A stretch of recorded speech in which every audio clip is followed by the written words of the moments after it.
So we now continue with the more complicated structure, where we were before. We know that we have this structure before, yes, where we have a fixed axis rotation. Let's label this as fixed axis rotation. This is fixed axis rotation.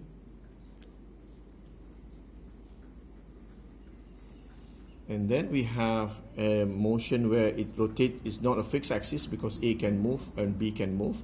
So we have a general motion, and then we combine that to form a structure like this, and we solve this structure. Now we will move on to a structure which is a bit more complex. So this structure is known as 4-bar linkages. Okay, it looks like this. There is, let's suppose we have a structure that looks like this. This is like OA. The pivot is at O, and O is fixed. And we have got a pin at A, and then we have another link, and let's call this link B, and there is also another link, and this link is pivoted at C, and C is fixed. So this OA is the first link, AB is the second link, BC is the third link. There is a fourth link which is OC, but OC does not move. So you can also sort of put a connecting here and then say this is not moving. Yeah, but in this case, OA, AB, BC is called 4-bar linkages, right? And these 4-bar linkages can be found in many applications in the machine world, and we can drive at many points. Usually we drive at O, and if we drive at O, for example, if we connect this to a motor, then we can see that the motion of A is fixed around this axis, for example. So OA will form a circle around OA, and B, because of the fix of about point C, and the axis of rotation is going in and out of the paper, so this will rotate, also making a circle at a radius BC. Okay, and AB will have something like a rocking motion. I cannot somewhat draw the motion, I don't know how to draw the motion, but they say that this is related, that this thing will rotate and it will have its angular acceleration. This one will rotate, as angular acceleration. This one will also rotate, and it will have its own angular acceleration. Yeah, so this is the general motion, and we will use our understandings of the previous thing to solve the problem related to 4-bar linkages. So there are other things that are associated with this. For example, the more popular one would be the piston crank, the slider crank. So you can use this. Yeah. So this is a slider crank mechanism, typically found in many engines, IC engines, where you have the piston and you have got the crank, yeah, and the crankshaft is rotating, so you got speed, omega, and you may got alpha also, and therefore this thing will move as a reciprocating engine. But this is also a form of 4-bar linkages, but we will discuss it later on how this is discussed 4-bar linkages. I just want to show for the time being is that the understanding of 4-bar linkages can help you in analyzing a lot of other structures, typically IC engines and maybe some other structures, as long as the structures are pivoted at one point and it is constant at another point. it would be quite not suitable for us to have a structure which is open-ended, i.e., for example, a robot arm is a difficult to, this is more like a robot arm, but 4-bar linkages have some features that allow us to do some analysis quite quickly. So we will start with one example. Alright, so you must understand that even though in kinematics we have not talked about how to drive the motion, but as an engineer you have to think that this motion must come from somewhere. You need to have a prime mover, you need to have a motor to drive the structure, and it is the interest of the kinetics to estimate what is the force, what is the torque, and what is the power needed to sustain the motion. In this case we just want the kinematics, we're not so concerned about the force, the power, and the work done. So we just wanted to know what is the input-output in terms of the kinematic relationship of the velocity, the acceleration, and also the position of the structure. So we will do one example of 4-bar linkages, and I think we learn best by from one example, and then from there we can make some general deduction to help you further understanding 4-bar linkages. All right. So we will do one example, and this is called example 2, 3, and this is example 4. Example 4. Yeah, and let's take a 4-bar linkages where we have a structure pivoted at one point, and this is called O.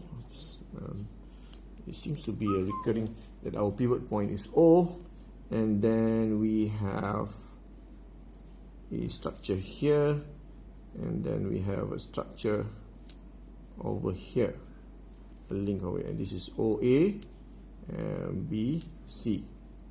Okay, and let's break the convention and say that we will drive it, and this is like a 3, 4, 5.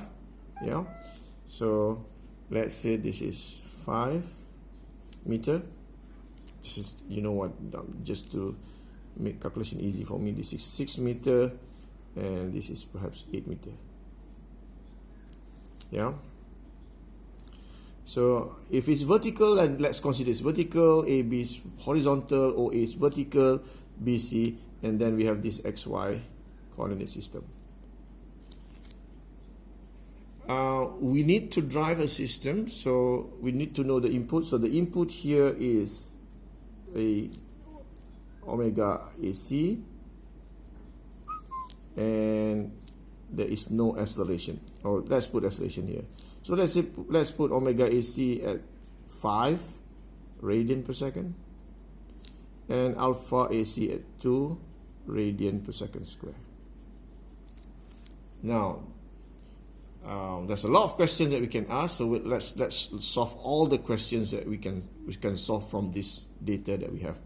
So both of them, the omega and the alpha, is counterclockwise. So let's put here as counterclockwise, CCW and CCW, and therefore we can somewhat represent all the data. Now the easiest thing to do is to map out or list out all the data that we can obtain from the system. So what are the data that we can obtain from the system? Well, firstly, we know the input omega AC, the vector is 5k radian per second, because it's counterclockwise, and you can find XYZ is in the Z direction, it's counterclockwise using your right hand rules. And alpha AC, similarly, based on the same argument, is 2k radian per second square. This is radian per second square. And then we can find the position vector B relative to C. It is minus 3 to the left, 3 to the left, and 4 units to the up, so minus 3i plus 4j. I can also find the position vector A relative to B quickly, because it's 6 meters to the left, so A is 6, so it's minus 6i meters. And I can also find position vector A relative to O. A relative to O is 8 meters from O. From O is 8 meters to the top, so it's 8j. If it is O relative to A, it's just negative of A relative to O. If it is B, B relative to A is just negative A relative to B, and so on. We have discussed this before, yeah? So, and the question is, what is the question? The question is determine the following. They ask you to find VA and VB, yeah, omega AB and omega AO, and then find alpha AB and alpha AO or alpha OA, doesn't matter. So this is the big question. If we can find all this four, if you can find all this, oh yeah, there's another one. What is again acceleration of A and acceleration of B? All these are the kind of questions that is expected when we try to solve a 4-bar linkages. And the technique is still the same. It's a very mechanical technique. Once you apply the technique, you should be able to get the answer very, very quick. So let's try to solve this problem. Yeah. So we move this up a little bit. So what is the first thing that we should do? Okay, the first thing that we should do is we should draw or sketch the position vector for us to get the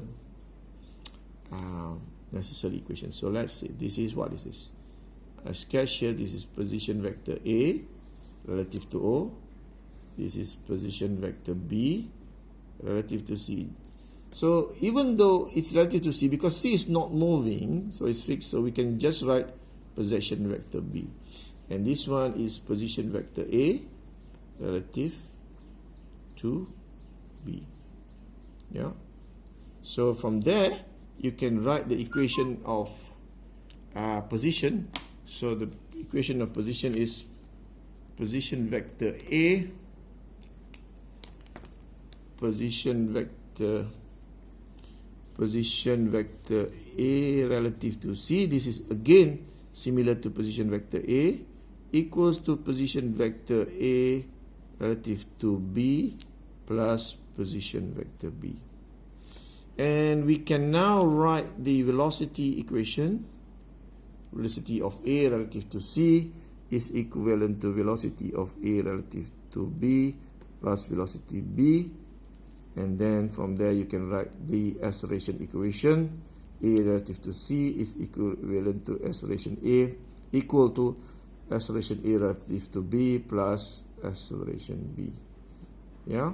So these are the equations for the position, the velocity, and the acceleration.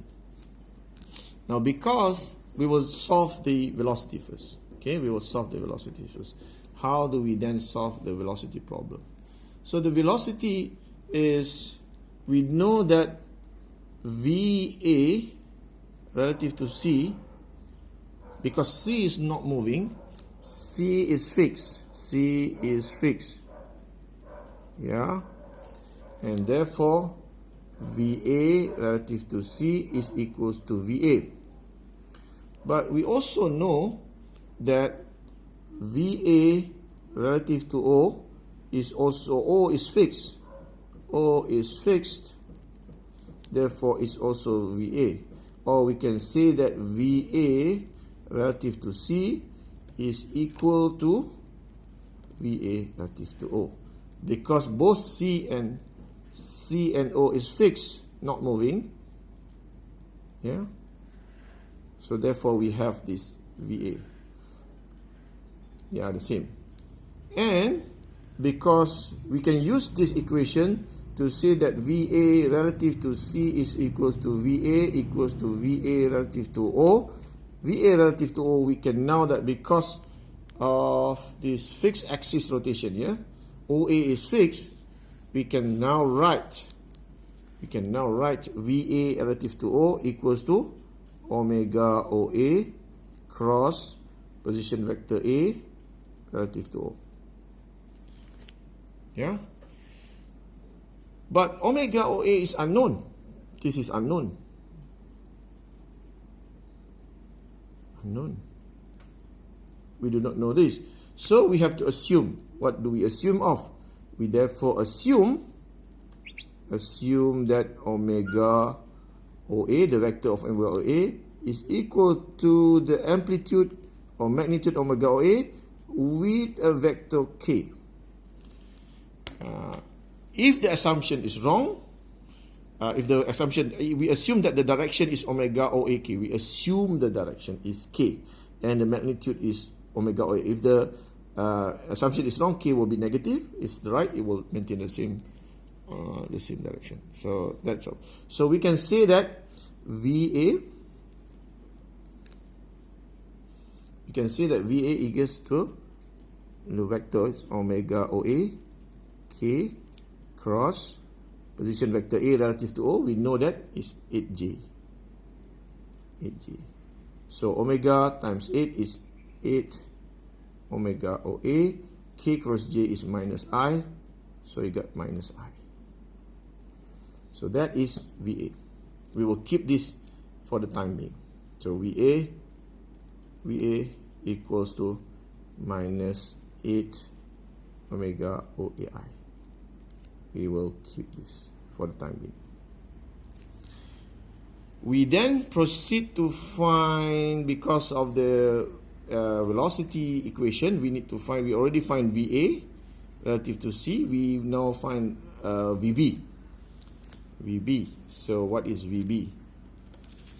From this figure, we can find VB, because VB is also a fixed axis rotation, is equals to omega BC. By now, the students should be able to see, oh, this is fixed axis rotation, I can use this sort of equation. So VB equals to omega BC. This is omega BC here, yeah, and we are now quick to find that omega BC cross position vector B relative to C. What is omega BC? We know that omega BC is given. This is omega BC. Ya Allah, I made a mistake. Say omega BC. Woo. Omega BC, brother. This is omega. Yeah, this is omega BC. Oh my God. Oh, sorry. Okay. This is one of the problem of teaching alone. There is no feedback, real-time feedback. In the class, students would have corrected me quite promptly, I see. So omega BC in this case is, we know that is 5k. Omega BC is 5k. And the position vector B relative to C is minus 3i plus 4j. Yeah, so you can quickly, k cross I is j, so minus 15j. K cross j is minus I, is minus 20i. And unit is meter per second. So that's your velocity, vector velocity of B. You can get, that's already one answer that you want from here, so you can tick. That's your VA. That's your VB, sorry, not your VA. So we have, going back to the equation, the earlier equation, that VA relative to C, or VA equals to VAB plus VB. So next is VA done, VB done. We now need to find VA relative to B. Yeah. So what is VA relative to B? VA relative to B, this is a general motion. So we said that this is equals to omega AB. I'm going to do a shortcut here. I will just say omega AB, and then I put a vector K. This is my assumption, yeah? Remember? We wrote here. I'm now applying the same technique here, yeah? Because I'm going to save some time here. So omega ABK. Yeah, so this is omega ABK. The same reason why we have assumed this to be here. So I'm just put the paper up here. Yeah, so the assumption of this is now assuming this. So VA relative to B is equal to omega ABK cross position vector A relative to B. What is position vector A relative to B? We've got it from the earlier data. That position vector A relative to B is minus 6i. Yeah, so this is equivalent to omega AB K cross minus 6i. So K cross I is J, omega K cross I is J, so we can get the answer equivalent to 6 omega AB is negative, so negative 6 omega ABJ. Yeah, so this is our. Now, from our equation, we have got VA, we have got VB, and we have got VA relative to B. And what we need to do is we now put all of them together, and then we know that VA equals to VA relative to B plus VB. Yeah, so now we just substitute all these three things into the equations below. So VA is minus 8 omega OAI, and then VA relative to B is minus 6 omega ABJ, and then plus VB is here, minus 15J minus 20I. So we have minus, just have to rewrite this again, minus omega OAI equals to minus 20I, and then plus minus 15J minus 6 omega AB. Sorry, this is, I put the J outside. Yeah? Okay, so now from this equation we have two components, which is the I component and the J component. Let's look at the I component first. If you look at the I component, and I just put I here and put in a bracket, so it is minus 8 omega OA equals to minus 20, and therefore I can find that my omega OA equals to 20 over 8. Yeah, so therefore my answer is omega OA vector is 20 over 8k, because the assumption was. So my answer is omega is 20 over 8k. I hope you can understand where we get this from.